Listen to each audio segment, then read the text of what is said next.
Hello mga Kamars! Magandang araw sa ating lahat. Happy Sunday nga pala mga Kamars. Andito nga po pala ako. Papunta ako sa bilihan ng cake. Kasi ngayong araw mga Kamars, konting kwento lang, ay birthday, kaarawan ng aking kapatid at ng aking nanay. Ayan, si Mother Earth. Don't forget our Mother Earth. Ayan, birthday niya.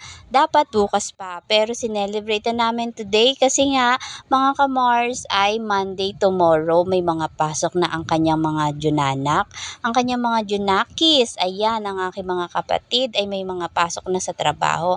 Kaya Kamars, eto na nga pala ako na bumili na kami dito. Ayan na, nandito na ako sa location. Bumili na kami ng kanyang cake, ng kanilang cake. Ayan, bumili nga pala kami ng isang malaking cake. Malaki na para sa akin ha.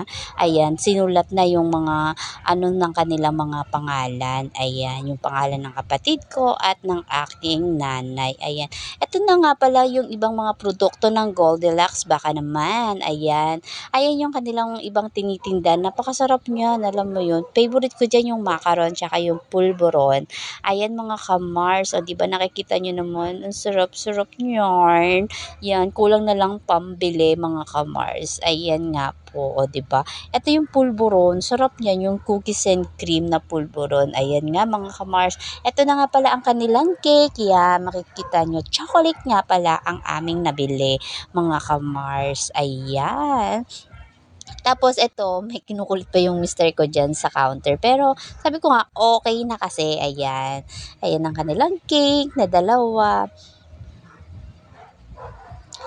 Ayan na ang kanilang candle blow. Happy birthday, Ayan and Nanay. I wish you good health and God bless you sa inyong dalawa. Naway